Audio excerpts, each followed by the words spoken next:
মালদ্বীপে প্রবাসী বাংলাদেশিদের জন্য এক স্মরণীয় উৎসবে পরিণত হয়েছে জনপ্রিয় সঙ্গীত শিল্পী আসিফ আকবরের লাইভ কনসার্ট। দ্বীপরাষ্ট্রটির হুলুমালের সিনথেটিক গ্রাউন্ডে আয়োজিত সঙ্গীত সন্ধ্যায় হাজারো বাংলাদেশি ও স্থানীয় সঙ্গীত প্রেমীরা ভিড় জমান।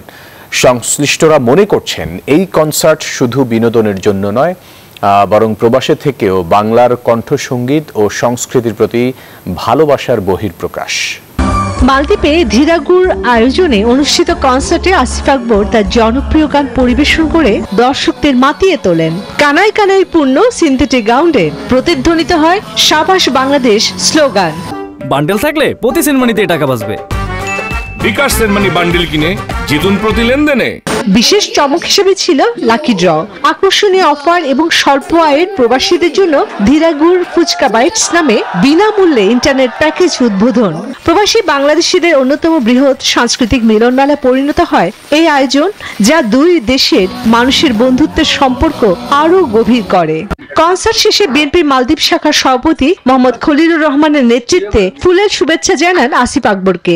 এই সময় তিনি বলেন, জুলাই বিপ্লবের গণ অভ্যুত্থানে প্রবাসীদের সাহসী ভূমিকা দেশের শাসন ব্যবস্থার পরিবর্তন আনতে শক্তি জুগিয়েছে।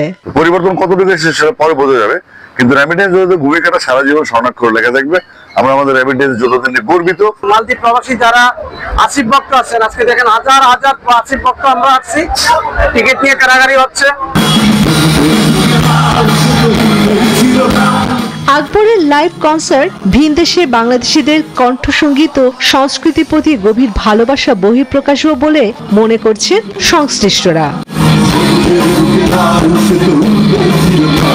Desk report, news 24।